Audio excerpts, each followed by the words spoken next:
Assalamualaikum Bunda, ketemu lagi dengan saya Dr. Gigi Risa Miarsi, MDSC SPKGA. Nah, pada kesempatan kali ini saya ingin membagikan video nih Bun terkait seputaran bedah mulut ya Bun ya. Nah, kali ini saya mengundang seorang yang spesial. Beliau ini adalah seorang dokter gigi yang menempuh pendidikan spesialis bedah mulut dan maksilofasial. Nah, mari saya kenalkan dulu ya Bun ya. Halo, Assalamualaikum dokter. Waalaikumsalam. Ya, dok, mungkin sebelum kita berbincang-bincang, mungkin dokter perkenalkan diri dulu ya dok sama bunda-bunda sekalian. Assalamualaikum Bunda. Perkenalkan, saya Dr. Gigi Hendra Sukawijaksa, sedang menempuh pendidikan spesialis bedah mulut dan maksilofasial di FKG UGM atau Universitas Gadjah Mada Yogyakarta. Jadi ceritanya itu kan pasien saya ini kan bunda-bunda banyak yang khawatir nih dok terkait pertama ini pencabutan gigi. Nah, ada beberapa bunda ini yang mengkhawatirkan, ya biasa ya dok, ada yang dok bahaya nggak sih dok kalau cabut berhubungan sama saraf nih, bahaya nggak sih dok gitu. Nah, mungkin kita jelaskan dulu kali ya dok ya, bagaimana sih sebenarnya pencabutan gigi itu aman atau tidak, terus kalau menggunakan anestesi itu aman atau tidak gitu dok. Konsep untuk cabut gigi pada anak itu merupakan tindakan yang ada indikasi dan ada kontraindikasi. Yeah. Pada anak biasanya indikasinya itu memang gigi diperlukan dicabut karena mungkin sudah ada penggantinya, atau mungkin giginya sudah rusak, atau mungkin gigi permanen pada anak tetapi dia sudah tidak bisa dipertahankan lagi.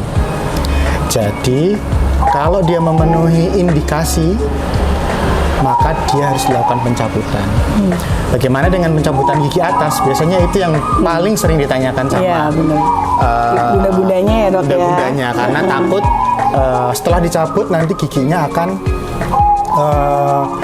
mengenai sarafnya. Sebenarnya untuk mitos itu sudah sering banget dijelaskan bahwa pencabutan gigi atas itu sangat aman sekali jika sesuai dengan indikasinya. Jadi kalau untuk pencabutan pada anak terutama perlu diperhatikan kondisi-kondisi yang menjadi indikasinya.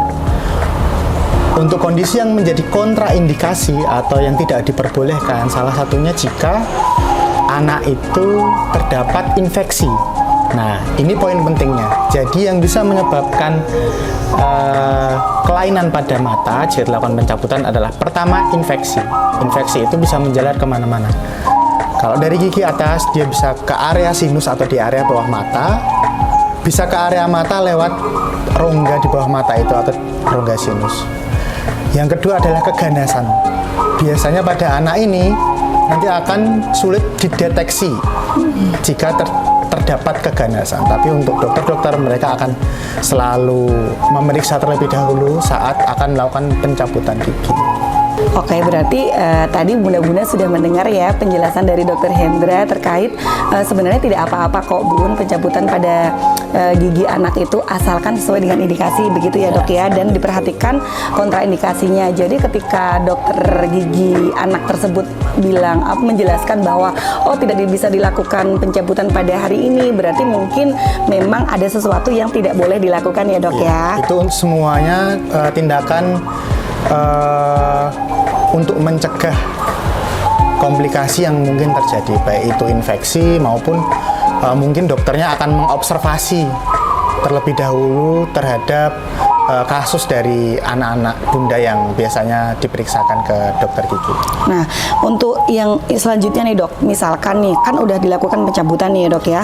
Nah, mungkin ada beberapa bunda-bunda yang kurang kadang kan kalau habis dicabut suka lupa ya instruksinya tadi apa gitu ya. Terus ternyata di rumah sampai ada tuh dok yang gigit kapasnya mungkin terlalu lama ya dok ya. Jadi dia tuh masih berdarah terus gitu dok. Padahal kan sudah sebenarnya mungkin sudah diinstruksikan bahwa memang tidak boleh gigit kapas terlalu lama. Nah, itu kan salah satu hal ya dok ya.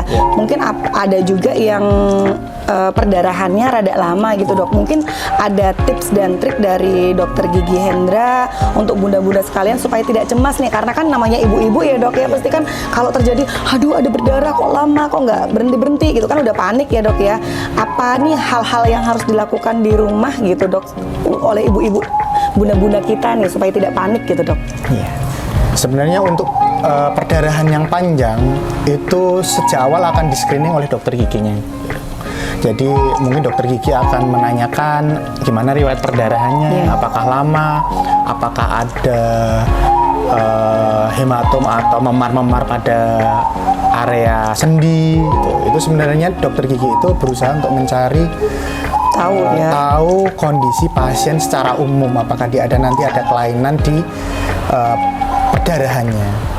Tapi untuk screeningnya pasti nanti dokter giginya akan bertanya apa ke bunda. Itu tinggal dijawab sesuai dengan kenyataannya dok. Iya, pengalaman bunda melihat kondisi anaknya. Itu yang pertama untuk pencegahan. Yang kedua, kalau untuk setelah pasca operasi atau biasanya kita nyebutnya pasca pencabutan, pasca ekstraksi gigi, itu biasanya yang dikeluhkan adalah kok perdarahannya lama. Gitu. Perdarahan lama ini bisa terjadi memang dia perdarahannya lama atau sebenarnya cuma perdarahan yang tercampur air liur. Jadi perlu dilihat, perlu diidentifikasi apakah dia cuma darah yang tercampur air liur. Kalau air liur kan akan keluar terus-menerus. Jadi apakah dia darah yang kental atau dia darah yang encer.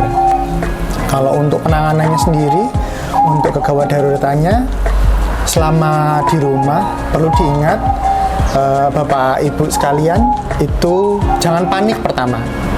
Perlu dilihat apakah kasa yang diberikan setelah pencabutan itu dia basah atau kering.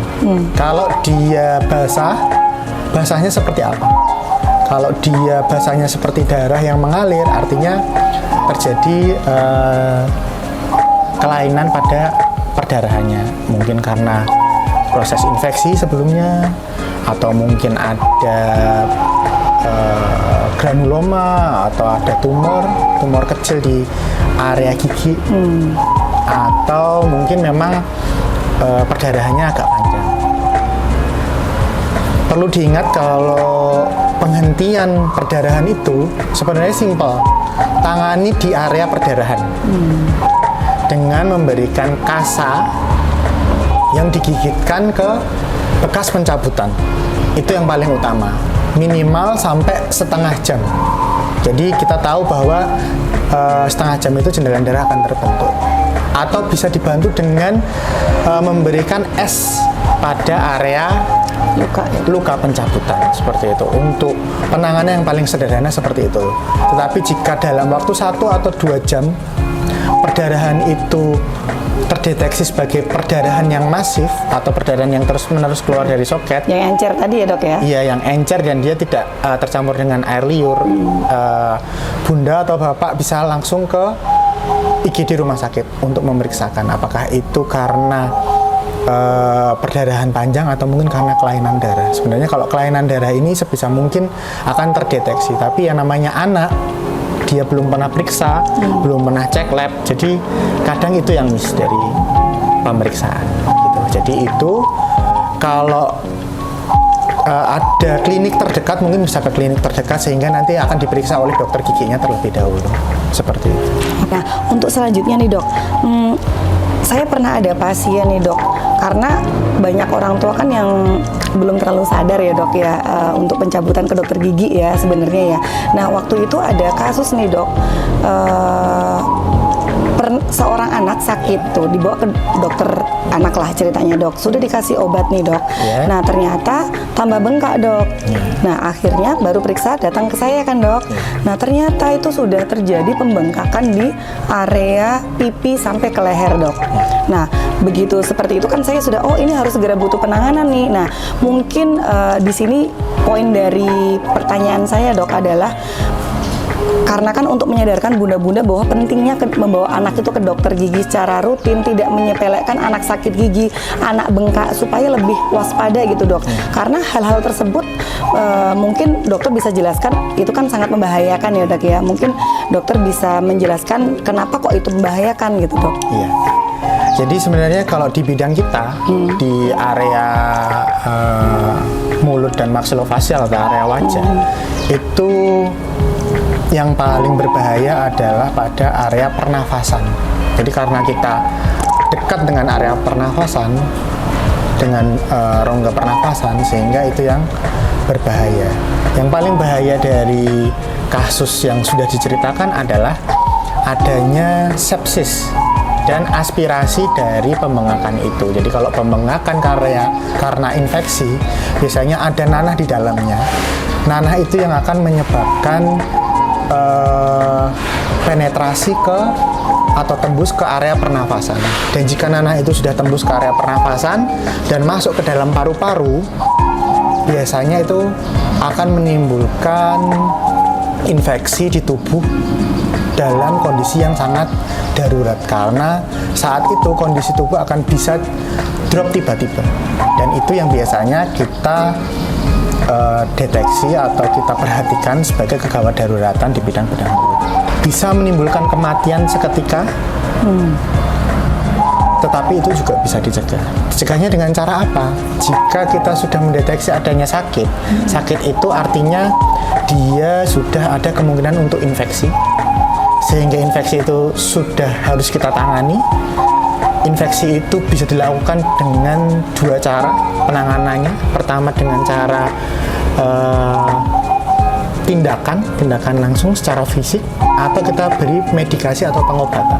Tindakan fisik itu bisa pencabutan gigi yang menyebabkan infeksi, bisa dilakukan drainase untuk mengeluarkan nanahnya, atau mungkin sekedar memberikan lubang di area gigi untuk keluarnya nanah atau infeksi tersebut. Tetapi juga perlu didukung oleh pengobatan secara medikasi atau secara farmasi atau pemberian obat. Pemberian obat ini juga perlu diperhatikan karena dosis anak itu berbeda dengan dosis dewasa.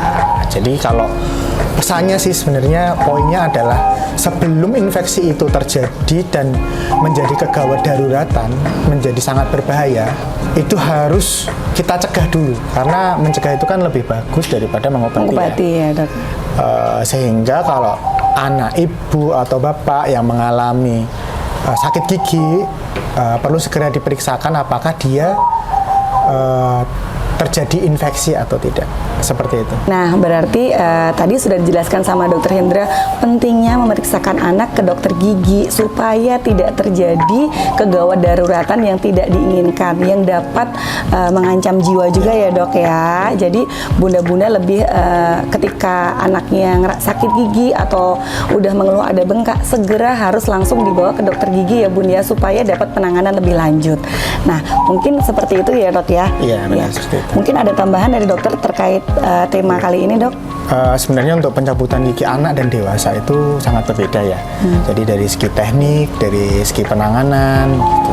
Cuma untuk penanganan anak ini lebih ke arah penanganan secara psikologi ya dok ya. Untuk anak yang tidak mau dicabut ya harus diberi pengertian dan harus dibujuk terlebih dahulu supaya dia mau cabut, karena pada dasarnya anak itu tidak mengerti bahwa itu bisa sangat berbahaya bagi dia.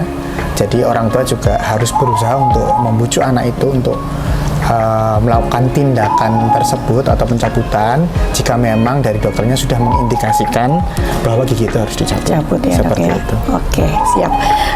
Mungkin bunda-bunda pada tema kali ini kita sudahi dulu. Nanti akan ada tema kedua bersama Dokter Hendra lagi ya bun ya. Begitu ya dok ya? Yes. Ya, oke. Terima kasih banyak ya dokter ya. Mari bunda, sekian dari kami. Assalamualaikum warahmatullahi wabarakatuh.